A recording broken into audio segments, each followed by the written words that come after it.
বাঙালির ছেলেমেয়েরা কেন বলতে পারছে না? তারা কেন বলতে পারবে না কে বাঘা যতীন আর কে যতীন দাস, কে লাহোর সেন্ট্রাল জেলে প্রাণ দিয়েছিলেন আর কে বুড়িওয়ালামে প্রাণ দিয়েছিলেন?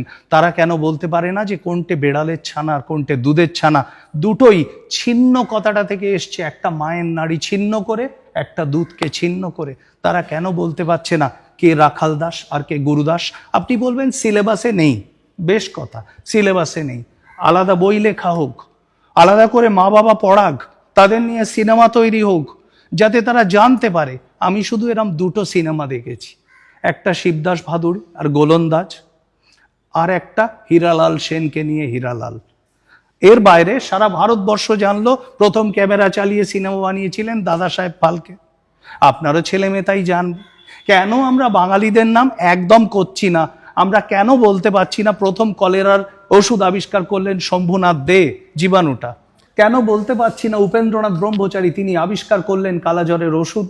শুধু আমরা ডক্টর সুভাষ মুখোপাধ্যায়ের কথা বলছি কারণ তাকে নিয়ে সিনেমা হয়েছে, চেঁচামেচি হয়েছে, জল ঘোলা, এখনো he is a burning topic. কিন্তু যারা বার্নিং টপিক নয়, সত্যেন্দ্রনাথ বসু বলছি না, আমরা কিচ্ছু বলছি না।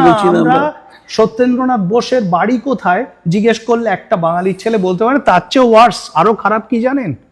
আমি আপনার যে কোনো কলেজে ঢুকে একটা ফার্স্ট বয় ফার্স্ট গার্লকে জিজ্ঞেস করছি, আচ্ছা বিদ্যাসাগরের বাড়ি কোথায়, দেখুন যদি দেখাতে পারে।